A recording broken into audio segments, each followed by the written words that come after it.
Comentário número 7, na verdade.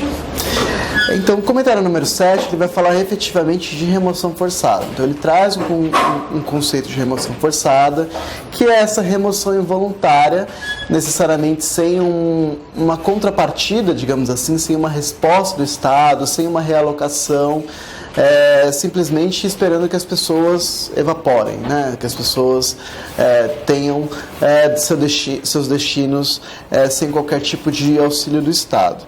Eu havia falado para vocês então que o comitê ele é o intérprete autorizado desse pacto internacional. Né? E o comentário de número 7 ele vai trazer esses exemplos, né? Ele traz um exemplo interessante que é a chamada gentrificação. É um fenômeno que vocês precisam conhecer. Gentrificação, do inglês gentrification ou de gentry. A gentrificação é esse fenômeno urbano que foi sendo verificado principalmente nos centros históricos. Se vislumbrou que os centros históricos eles já foram o grande coração dessas cidades, né? Foram as áreas mais valorizadas, né? Mais procuradas para moradia, etc. Em alguns determinados momentos da história dessas cidades, foram sendo constituídas outras centralidades. Então vamos pensar um pouco São Paulo. São Paulo tem o centro histórico, a gente está aqui, né? São Bento, Sé, Luz, etc. No desenvolvimento dessa cidade, foram construídas outras centralidades, como a região da Avenida Paulista, ou a região de Pinheiros, ou a região da Faria Lima, a região da Berrini, além de outros bairros residenciais. Isso fez com que, em determinado momento, as pessoas saíssem do centro, né? Houve um esvaziamento do centro. As pessoas foram procurar outras centralidades. Só que esse centro não ficou vazio. Camadas mais pobres da população aproveitaram essa oportunidade justamente para retornar ao centro. Então, a gente vê, por exemplo, o Minhocão. O Minhocão foi um equipamento, um elevado aqui da cidade de São Paulo, que foi construído na década de 70. O Minhocão ele tem um grande efeito, que é desvalorizar áreas próximas a ele. Isso fez com que muitas moradias populares e cortiços existam próximos ao Minhocão. Da mesma forma a região da Luz, etc. Entretanto, um segundo movimento desse histórico da cidade a gente vislumbra o retorno do interesse a esse centro, né? Talvez pelo exaurimento dessas novas centralidades ou enfim. Então a gente tem, por exemplo, vislumbra novos empreendimentos no centro histórico, sejam lofts de 12 metros quadrados, sejam outros empreendimentos. E isso gera conflitos, porque há uma população ali. Então, gera-se novos conflitos urbanos, né? Então, o choque que a gente tem, por exemplo, na região da Cracolândia, em que não é tão interessante para quem quer transformar a Luz em Nova Luz, né? Que é uma operação, né, chamada Nova Luz, que visa justamente qualificar, entre aspas, a região da Luz, seja com equipamentos culturais, né? A gente tem a Pinacoteca, a gente tem um corredor cultural ali na Luz, né? Sala São Paulo, etc. Mas esse fenômeno, na verdade, visa uma substituição de população, né? Então, a população rica estava no centro, saiu para outras oportunidades, a população pobre se situa no centro e vem uma outra população, quer dizer, vem as empreiteiras, as financeiras, etc., visando novos empreendimentos, e isso gera uma expulsão dessa população mais pobre da região central. A gente tem isso presente na tentativa ou no projeto de se constituir o Minhocão. Ele já é um parque, já foi declarado nesse sentido, mas desativar o Minhocão. Desativando o Minhocão, o elemento de desvalorização desapareceria e, então, essa população seria expulsa dali. né, da mesma forma na Cracolândia. Então, a gente não tem tratamento jurídico da gentrificação, é um fenômeno que está ao largo do direito, né? A gente não tem elementos para impedir que isso aconteça. Existem elementos em direitos fora do Brasil, né? Por exemplo, existem instrumentos em que se possibilita o congelamento do valor do imóvel, ou o congelamento do valor do aluguel, para impedir justamente que haja essa substituição de população, né? A gente tem agora muito presente, que vocês devem estarem atentos e atentas, a questão da Cracolândia, né? A gente houve uma mudança de enfrentar a questão, enfrentar não, porque não é algo que deve ser enfrentado, de tratar a questão da Cracolândia, né? A gente tem a associação do uso da droga com a ocupação do espaço público e, na verdade, se vislumbra a oposição a interesses financeiros, econômicos, né, de um segmento da sociedade. E a parte da Cracolândia se situa em ZEIS, né? ZEIS é um instrumento de direito urbanístico, né? Zonas de especial interesse social, em que se vincula o uso, né, a função social daquele imóvel à moradia popular. E a gente teve uma decisão numa das quadras da Cracolândia que se configura como ZEIS, em que se determina a desocupação daquele prédio que está servindo como moradia popular para a instalação de uma das unidades do Hospital Pérola Baiton. É um conflito interessante, você pode pensar, mas é um equipamento de saúde, né? Na verdade, aquelas pessoas vão sair para dar lugar ao equipamento de saúde, nós somos carentes de equipamento de saúde. A questão não é essa, a questão óbvio que deve ter. Se fosse uma quadra para trás, não se teria nenhum tipo de questionamento nesse sentido, porque uma quadra para trás não é ZEIS. A questão é essa constante violação dessas regras, né? O uso do direito como uma forma de exceção, né?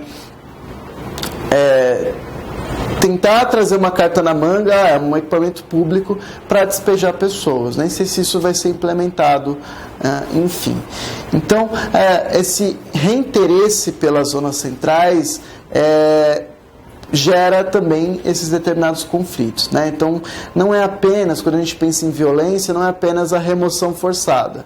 É a gentrificação que causa, na verdade, um enobrecimento daquele imóvel. A pessoa que mora ao lado do minhocão, ela mora ali porque o aluguel é mais barato, justamente em razão da existência do minhocão. Desativando o minhocão, esse aluguel vai subir, essa pessoa não vai ter condições de pagar esse aluguel e ela vai ser expulsa de uma outra forma dali. Então a gentrificação é um fenômeno mais silencioso de expulsão das pessoas das centralidades. Portanto, já falei da questão, a questão dos Jogos Olímpicos é nesse sentido também. Então, procurem se informar sobre a Vila Autódromo, que é uma comunidade muito interessante do Rio de Janeiro. A Vila Autódromo é uma comunidade que ela chama Vila Autódromo porque ela ficava às margens do Autódromo Jacarepaguá do Rio de Janeiro. Com a escolha do Rio de Janeiro como cidade-sede das Olimpíadas, se decide instalar o Parque Olímpico no lugar desse autódromo. E logo, então, a Vila Autódromo passa a sofrer ainda maiores pressões para sair dali. Seja com oferecimento de empreendimento longe, tal como nos outros casos, seja, enfim, por outros motivos. No caso da Vila Autódromo, por exemplo, eles tinham o termo de concessão de uso, que foi o que eu falei há pouco. Tinham 2 termos de concessão, um deles concedidos pela gestão Brizola.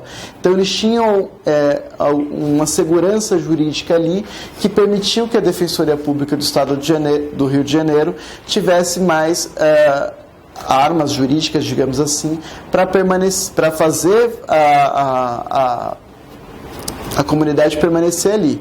Isso não impediu, por exemplo, que se utilizassem da desapropriação para retirar parte da população dali.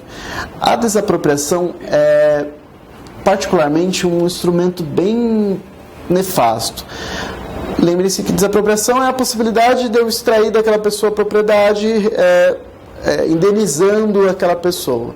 Só que as regras de indenização da desapropriação ainda estão muito atreladas ao proprietário formal. Então, existe um proprietário formal que está ali, né? Existe um proprietário formal, só que ele não é a mesma pessoa que o ocupante, né? Quem está lá no cartório registrado não é a pessoa que tem a sua casa ali. Quando muitas vezes o Estado decide desapropriar, ele vai indenizar não o possuidor, mas o proprietário. Então, e muitas vezes o possuidor ele não é sequer parte da ação de desapropriação. Ele não se entende como legítimo passivo aí, né? E isso é uma grande problemática, né? Então a desapropriação ela às vezes funciona como um instrumento bem nefasto. Então, se informem sobre a Vila Autódromo, fechar a história da Vila Autódromo. Então, a Vila Autódromo era uma comunidade ao lado ali. Tinha termo de concessão de uso, por exemplo, tinha alguns instrumentos, tinha alguma parte que era particular, eu acho, e essa comunidade, desde que então se decidiu criar ali o Parque Olímpico, passou a sofrer diversas empreitadas de remoção, obviamente, né? Então, essa comunidade se colocou em luta em face desse projeto remocionista. Quais foram as vitórias da Vila Autódromo?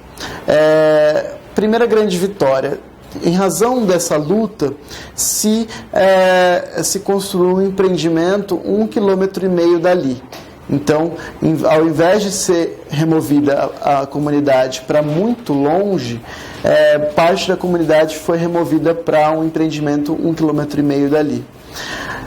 Muitas pessoas, apesar da possibilidade de ir para esse empreendimento, decidiram permanecer, lutar para permanecer no mesmo lugar em que elas estavam.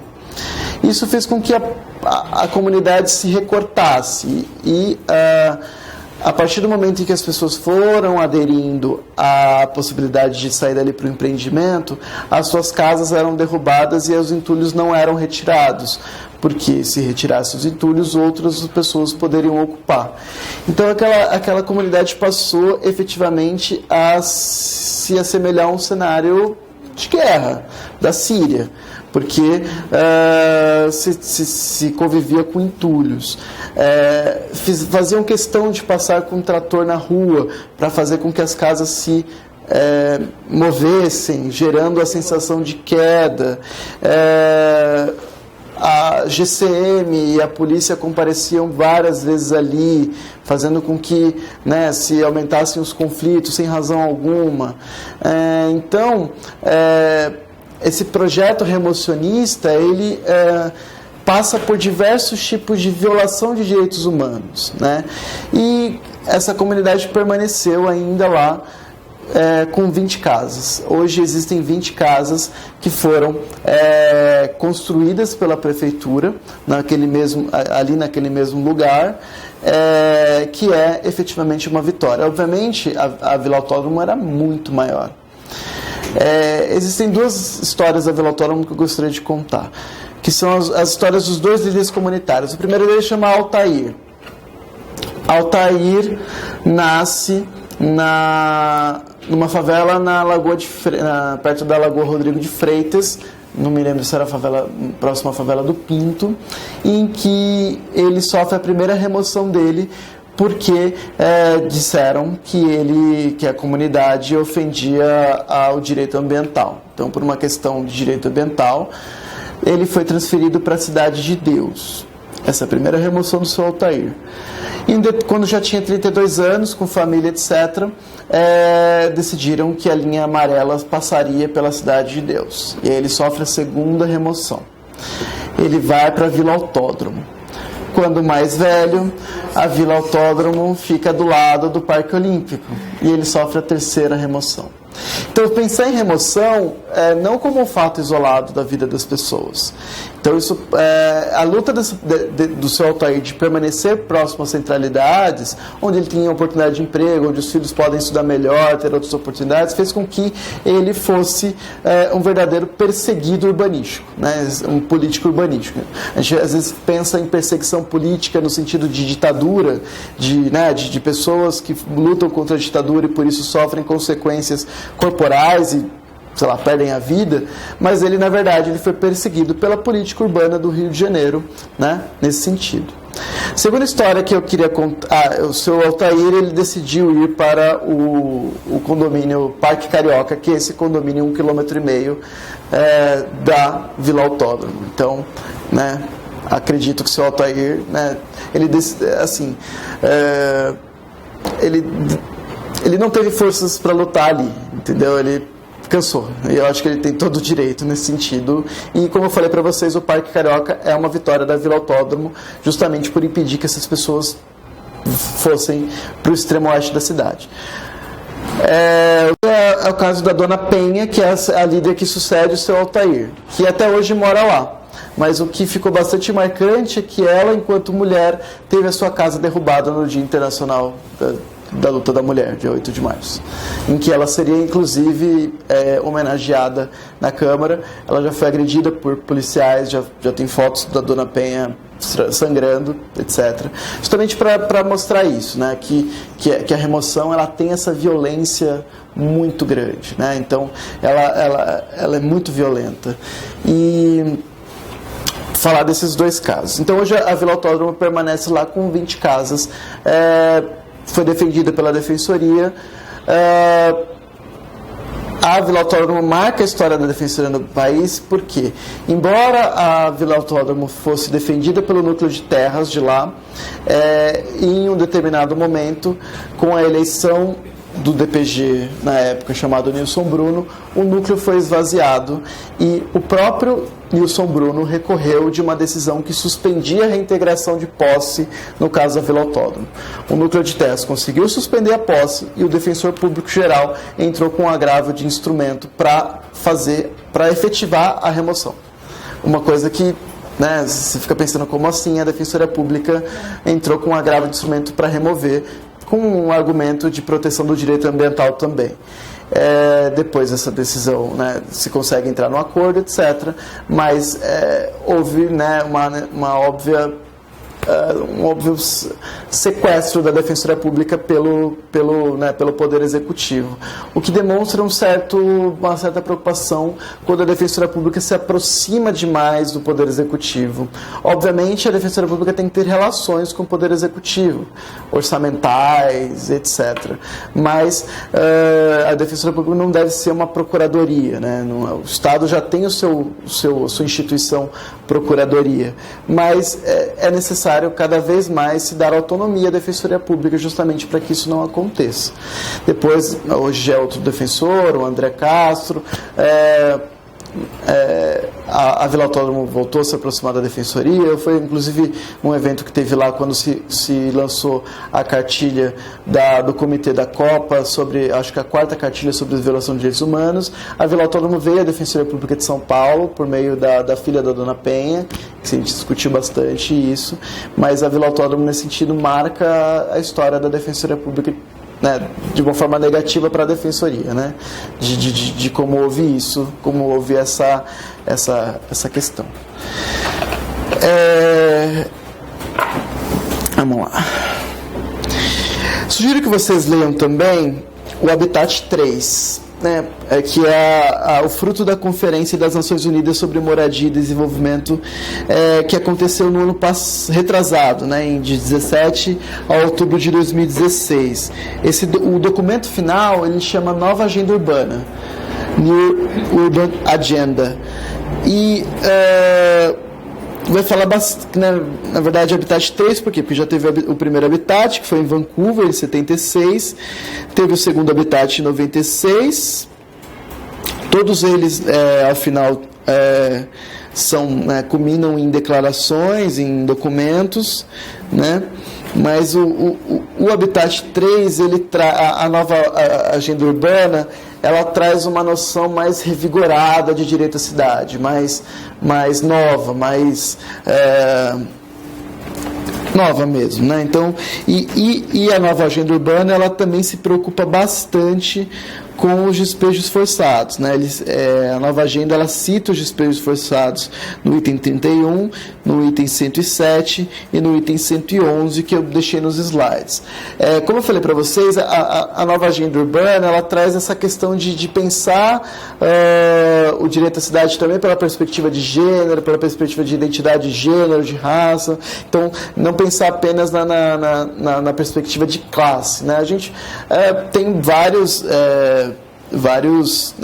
estudiosos, etc., tanto do direito quanto da geografia, da arquitetura e urbanismo, de pensar efetivamente a cidade sob essa perspectiva de classe, né? A perspectiva de essa contraposição de cidade como direito de uso, direito de troca, valor de uso, valor de troca.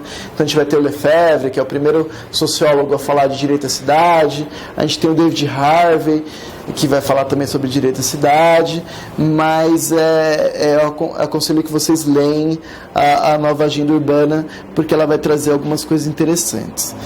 Eu queria sair um pouco desse nível internacional e entrar em outro nível, que é o nível constitucional, né? Pensar um pouco mais em Brasil, né? O que a gente tem no nosso ordenamento. A gente vai começar a falar disso agora nessa aula e a gente vai terminar na próxima aula, que aí eu quero entrar com vocês no Estatuto da Cidade para falar um pouquinho da principiologia específica e dos instrumentos, né? Falar um pouco mais de lei, né? de texto de lei e de pensar um pouco nesse texto de lei de forma crítica.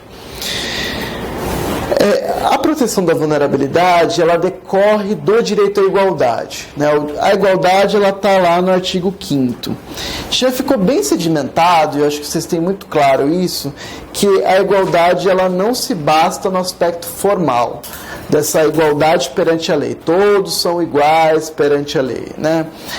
Esse aspecto formal, ele não resume o direito à igualdade, porque a igualdade também passa a ter um aspecto material, né? A igualdade na lei e uma proteção especial destinadas às pessoas que estão em patamares desiguais, estão em situações de vulnerabilidade, pessoas que guardam em relação a terceiro uma relação de desnível e relações que às vezes transbordam ou são mais agravadas ou que são influenciadas por relações de opressão, seja por gênero, cor, classe social, identidade de gênero, orientação sexual, entre tantos outros. Quando para o Estado, em suma, proteger a igualdade, ele não deve apenas se omitir, ou seja, ele não deve apenas não interferir, né? Interferir de forma desigual para agravar. Então, obviamente, o Estado ele tem que respeitar a inviolabilidade de domicílio de todas as pessoas, né? Então, seja de qualquer classe social, etc. Embora ele não faça isso, embora ele invada domicílios de forma muito mais recorrente de um grupo vulnerável específico. Então, a depender de onde você mora, você pode ter a sua casa invadida, violada, de forma mais recorrente ou não. E eu estou falando uma obviedade, né? Não estou falando nenhuma novidade para vocês. Então, o Estado, de alguma forma, ele deve se omitir para proteger a igualdade, nesse sentido, de não violar direitos.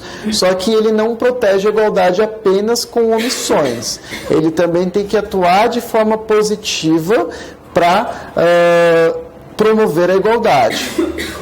Então, diante de um quadro não isonômico, o direito, o Estado, né, ele está autorizado a realizar uma discriminação positiva. Ele não pode discriminar significa diferenciar. Ele não pode diferenciar para violar direitos, mas ele pode diferenciar para intervir numa situação de desigualdade, de desnível, a fim de corrigir uma injustiça. Para permitir que a pessoa se não neutralizar, mas diminuir uma situação de vulnerabilidade e permitir que a pessoa vá atrás do seu projeto de vida, da sua felicidade. Então, a igualdade substancial pressupõe condições materiais adequadas. Acho que vocês já devem estar pensando na situação de cotas, por exemplo. Então, o Estado faz uma política de cotas para quê? Para que, aliás, tem alguns motivos. Tanto para intervir numa situação de desigualdade e situações de privilégio, na verdade, e permitir que pessoas que até então não conseguiam acessar determinados equipamentos educacionais ou cargos públicos possam fazê-lo. Né? Na questão da universidade, trazer uma pluralidade para a universidade. A cota, ela tem um aspecto retrospectivo e um aspecto prospectivo. Retrospectivo no sentido de não compensar, mas dar alguma resposta a uma situação que o próprio Estado permitiu que acontecesse numa história anterior, de uma forma tão marcante que essas pessoas que derivam desses, que são descendentes, por exemplo, das pessoas que foram escravizadas, ainda sofrem consequências daquela situação. Né? Então, ainda tem dificuldade justamente porque os seus ancestrais sofreram essa opressão. Então, isso tem um aspecto retrospectivo. O aspecto prospectivo é permitir que espaços que são dominados tradicionalmente por determinados grupos se pluralizem, permitindo que haja mais pluralidade naqueles espaços e favorecendo com que os descendentes dessas pessoas tenham oportunidades diferentes do que essa pessoa teve. Então, se eu permito a uma pessoa se eu permito ela o acesso à educação, provavelmente ela vai ter um emprego melhor, provavelmente ela vai ter acessos a outras oportunidades. Isso vai refletir em toda a sua geração, seus filhos, seus netos, etc. Então, pensar em cotas é pensar isso, pensar no retrospectivo e pensar no prospectivo. Isso faz com que a gente tenha argumentos para rebater argumentos contrários senso comum, né? Então, enfim... eu estava lendo um livro na Esfera, chama A Nova Segregação Racial. A autora chama Michelle, esqueci o sobrenome dela. Ela é uma das idealizadoras do documentário 13ª Emenda. Não sei se vocês já viram, tem no Netflix, recomendo fortemente. E ela vai falar que o sistema de encarceramento é uma nova leitura do sistema Jim Crow. O sistema Jim Crow é aquele sistema que fazia diferenciações por cor, por raça, de acessos. Então existiam escolas para brancos e escolas para negros. Lugar do ônibus para branco, lugar do ônibus para negro. O que ela quer falar com isso? Ela vai falar que o sistema de encarceramento ele é racialmente diferencial. Então ele é dedicado especialmente a um grupo de pessoas nesse sentido. Então, ela é uma nova forma de impor uma segregação racial. Então, o Estado, ao invés de promover essa pluralidade, ele também atua para aprofundar essa segregação. É um livro muito interessante porque ela vai trazer todos os argumentos nesse sentido. Eu não seria capaz aqui de reproduzi-los, mas é bem nesse sentido. Então, o Estado, voltando, ele promove a igualdade não apenas se omitindo, mas atuando positivamente. Então, a igualdade ele tem esses dois aspectos. Tem o aspecto material e o aspecto formal.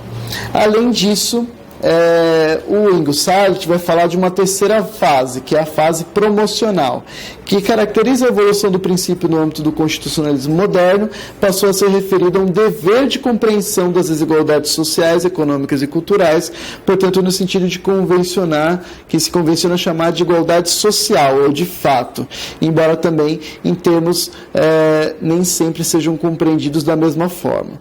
Então, no sentido de trazer uma obrigação, um dever estatal, de identificar essas vulnerabilidades e criar políticas públicas e legislação e etc., para intervir nessa situação de vulnerabilidade, neutralizá-la ou ao menos diminuí-la. Então, a vulnerabilidade, portanto, decorre dessa noção mais renovada de igualdade, né? mais moderna de igualdade.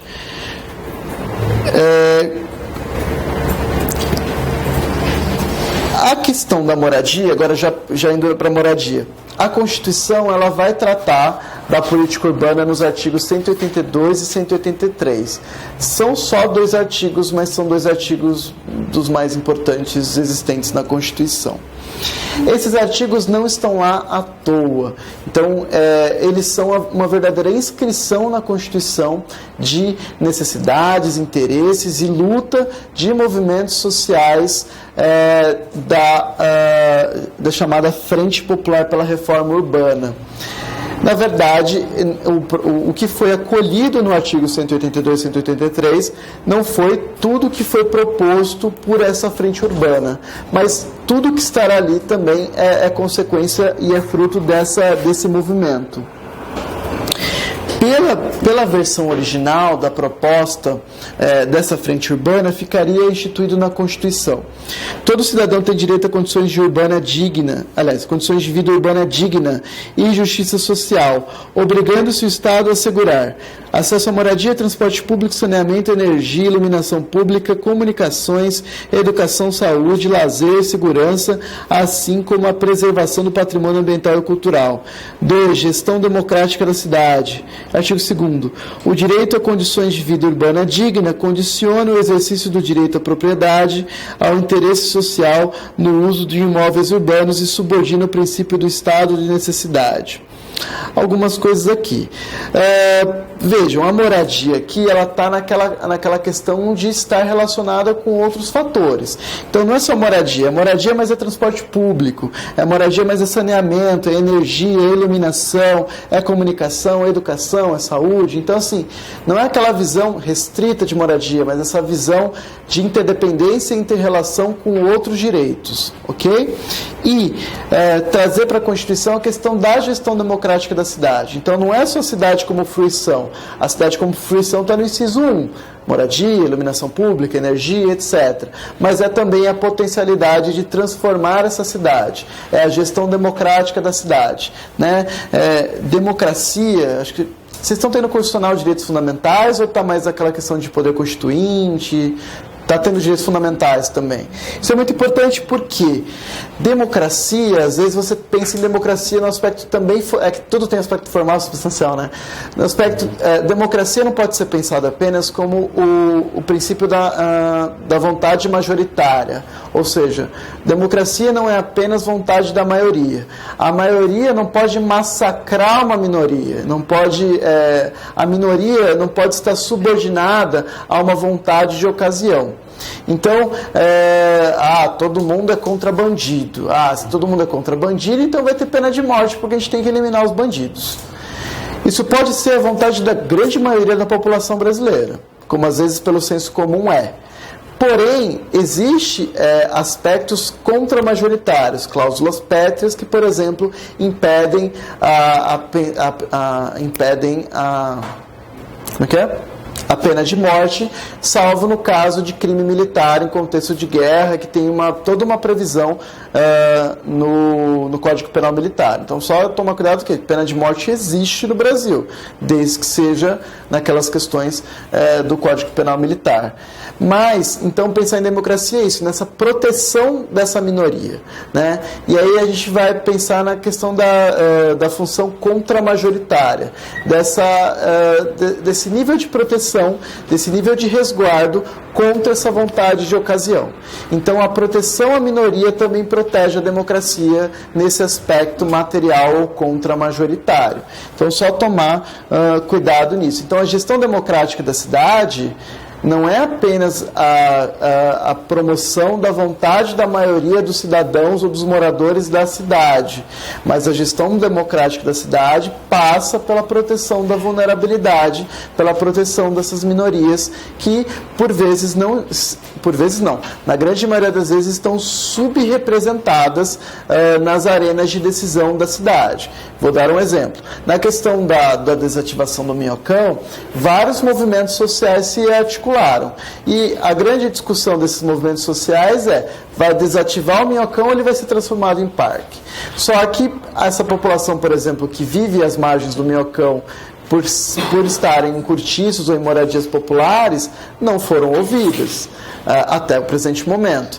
Então, quando isso chega ao núcleo de habitação da Defensoria Pública, a gente se fala quem a gente vai proteger. A gente vai proteger ou atuar em favor, né? Melhor.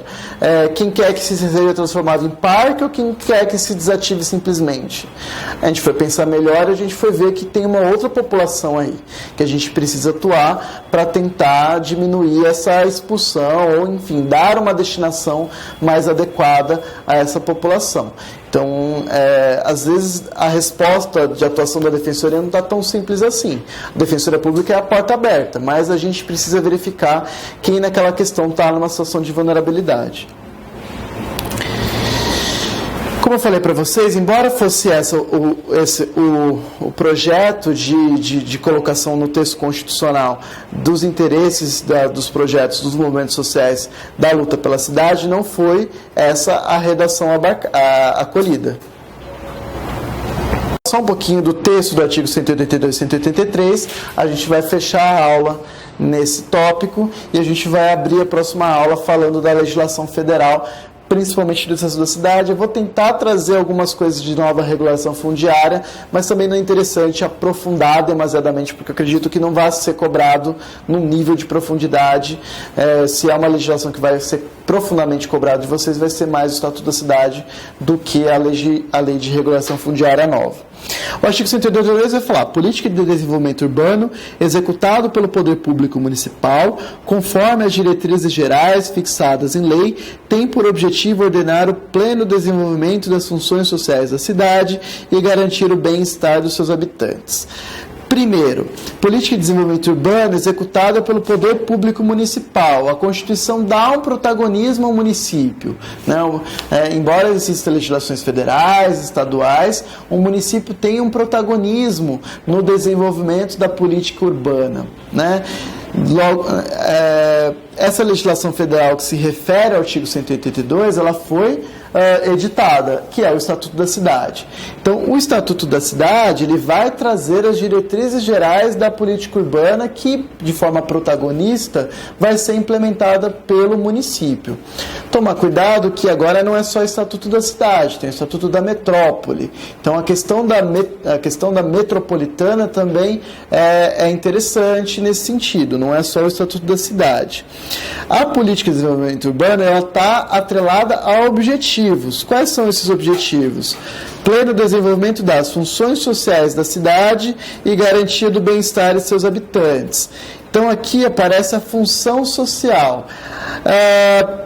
A cidade não é apenas, a cidade tem uma função social, portanto, né? E essa função social ela vai sendo desvendada na agenda urbana, na verdade, que aí eu acho que vale bem a pena ler. Pelo menos passar os olhos, ter algumas noções ali do que está acontecendo ali. Posso continuar, né? Então, o Estatuto da Cidade ele vai desvendar bastante esse caput do artigo 182. O parágrafo 1º do 182 vai falar do plano diretor. O plano diretor é muito importante. O plano diretor é extremamente importante. Não é importante vocês conhecerem um plano diretor específico, né? Não precisa ler o plano diretor do município de São Paulo para fins de concurso da Defensoria, eu digo. Não vai cair plano diretor, nem poderia cair, né? Legislação municipal nessa minúcia. Mas é interessante saber o que é o plano diretor, qual que é a importância dele, né? O plano diretor aprovado pela Câmara Municipal, ele é obrigatório para cidades com mais de 20 mil habitantes, é instrumento básico da política de desenvolvimento urbano, desenvolvimento e expansão urbana. Primeiro, o plano diretor, então, é aprovado pela Câmara Municipal. Qual que é a roupagem, portanto, do plano diretor? É uma lei municipal. O plano diretor não é decreto, não é portaria, não é, enfim, outra coisa que não legislação municipal. Então, ele tem um aspecto de lei. 2, ele é obrigatório para algumas cidades, então, portanto, ele não é obrigatório para outras. No artigo, aqui no parágrafo 1º da Constituição, vai estar a regra base, que é obrigatório para cidades com mais de 20 mil habitantes.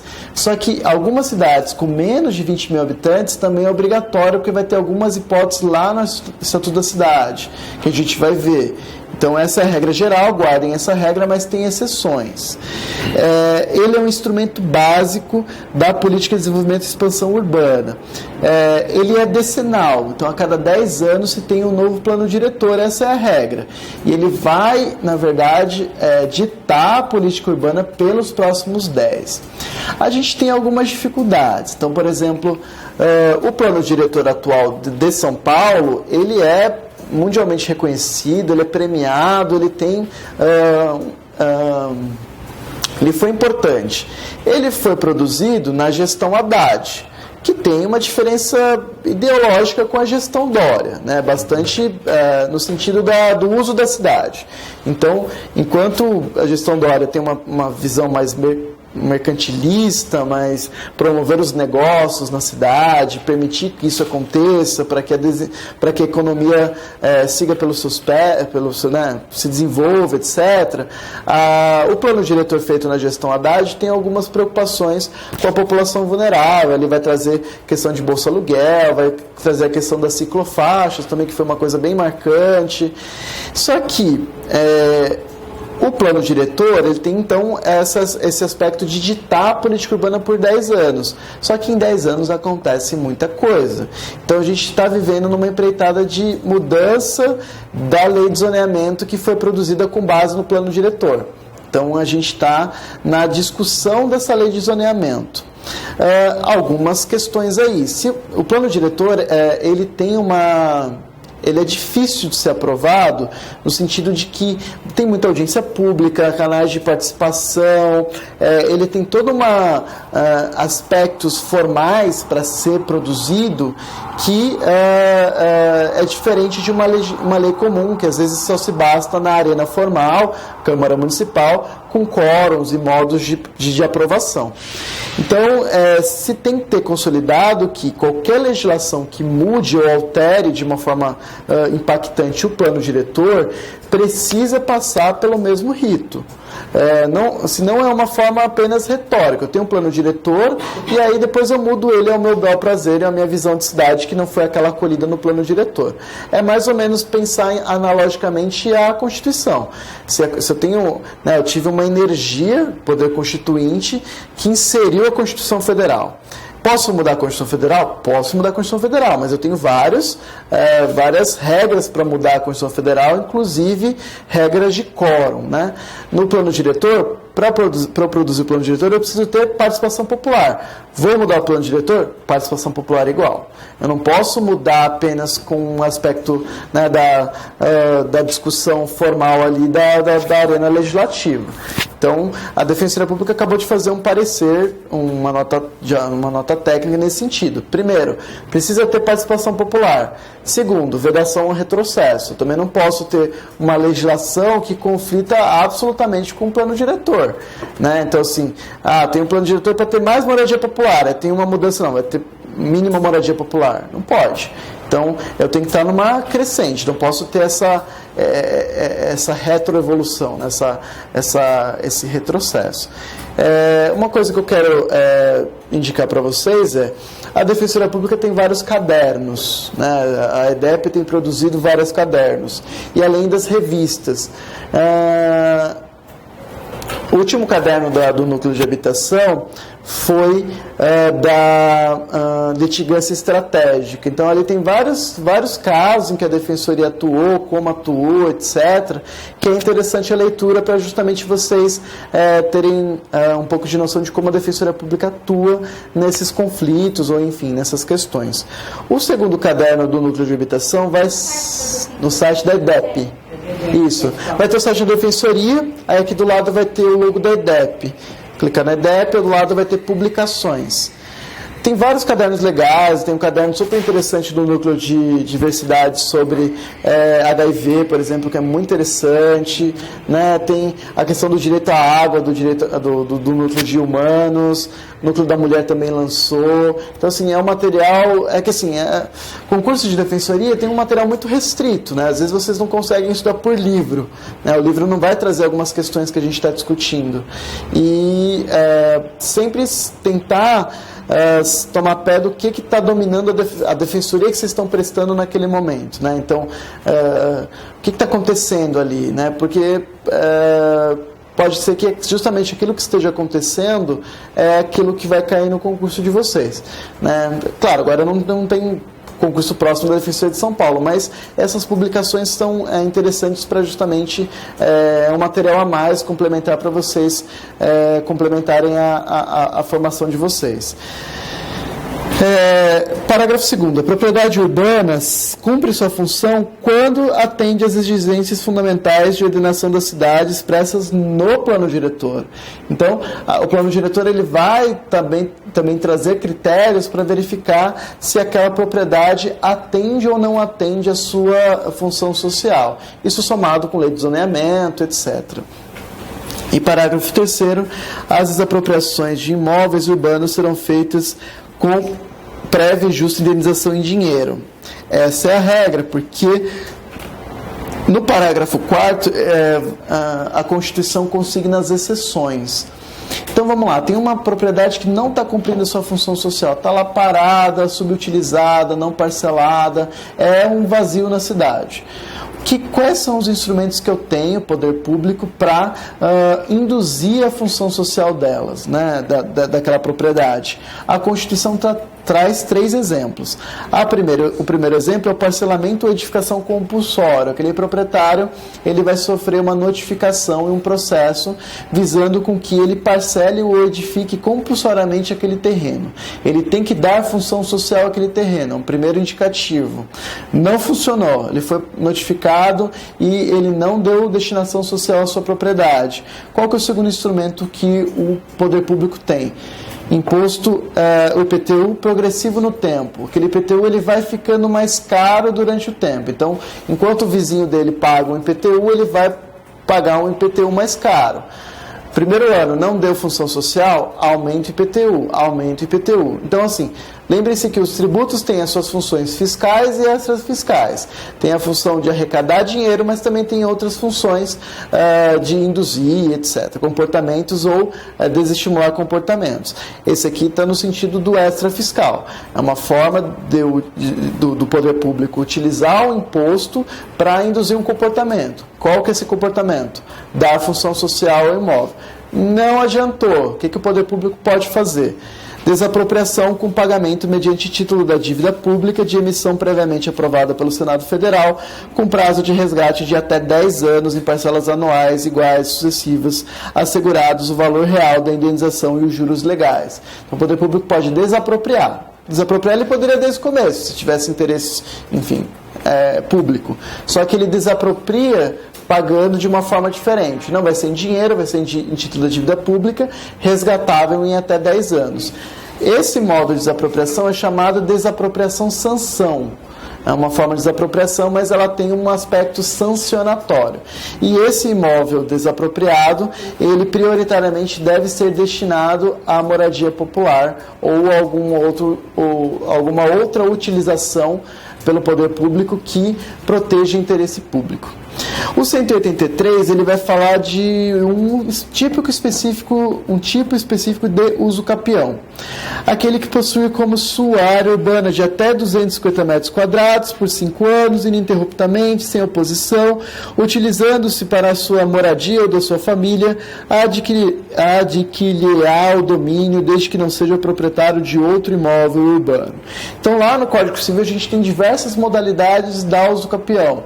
A gente tem o extraordinário, que são 15 anos, a gente tem o ordinário, que são 10 anos. Esse aqui é a uso capião especial urbana, porque ainda tem a uso capião especial rural. E aí ela vai trazer um aspecto facilitado de tempo. Em vez de esperar 15 anos, eu vou ter que esperar só 5 anos. Em contrapartida, eu tenho outros requisitos que as outras modalidades de uso capião não têm. Então, primeiro, delimitação de área, 250 metros quadrados. Não posso usucapi por essa modalidade um imóvel maior. Posso usucapi? Posso, desde que eu utilize outra modalidade de usucapião. Então, não é que o imóvel de 250 metros quadrados, com mais de 250 metros quadrados, ele é impossível de ser usucapido. Ele pode ser usucapido, desde que seja por outra modalidade que não é esta prevista pelo artigo 183. Eu tenho que utilizar esse imóvel para minha moradia, né? Se eu estiver utilizando para outra finalidade, não posso usucapi por essa modalidade. E eu não posso ser proprietário de outro imóvel rural ou urbano. O parágrafo 1º vai falar que o título do domínio e a concessão de uso serão conferidos ao homem ou à mulher ou a ambos. O parágrafo 2º vai falar que esse direito não pode ser reconhecido pelo mesmo possuidor mais de uma vez. E aí o parágrafo 3º vai falar que os imóveis públicos não podem ser usucapidos, né? Uma vedação constitucional. Aqui no artigo 183, ele tem a modalidade individual desse usucapião. Ainda tem o usucapião especial urbano coletivo, que vai estar no Estatuto da Cidade, que a gente vai falar na segunda aula. Mais especificamente, a gente vai voltar também nesse artigo. Pode falar. Primeiro, por exemplo, assim, se o órgão for um terreno, um órgão for doente tributante, um pode fazer essa aplicação de sanção sobre o outro. No caso, por exemplo, terreno da União, está no município, e aí precisa usar... Porque assim, quem vai fazer prioritariamente é o município, porque quem aplica o IPTU é o município. Né? Se for um imóvel federal ou estadual, não paga IPTU, então perde esse instrumento de indução. Né? Então ele iria para, por exemplo, a desapropriação de sanção? A desapropriação viria para o município, necessariamente. É o município que tem esse instrumento a desapropriação sanção, né? Porque é o município que aplica o IPTU. Então, necessariamente, é o município que adquire. Ele aplica pelo Estado e, se for terreno da União, também. Então, mas aí eu não tenho, primeiro, não dá para ser... É possível desapropriar um ente por outro. Mas eu não consigo aplicar o IPTU, né, progressivo. E a desapropriação sanção é o último estágio disso. Para eu chegar na desapropriação sanção, a gente vai ver isso. Eu primeiro tenho que ter notificado para utilizar compulsoriamente, depois utilizar o IPTU progressivo e a última etapa é a desapropriação. Mas eu necessariamente tenho que passar por essas etapas. Eu não posso desapropriar a sanção de forma sancionatória de logo de cara. Entendeu? Como eu falei para vocês, então na próxima aula, já está ficando meio...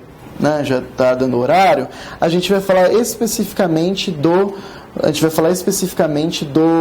Estatuto da Cidade. O que é, quais são os instrumentos, quais são os princípios. E aí eu vou tentar me organizar para a gente ter uma terceira aula, para a gente repetir a aula da questão dos conflitos urbanos. Então, vai ser uma aula meio prática civil urbanística, digamos assim, né? O que a Defensoria se deparou com um conflito urbano, a população está sofrendo uma reintegração de posse. Quais são os instrumentos de defesa? O que eu posso alegar em defesa daquela população? Aquela população está em área de risco, aquela população está em área de preservação ambiental, tem que sair? Está em área de risco, tem que sair. Tem área de preservação ambiental, tem que sair.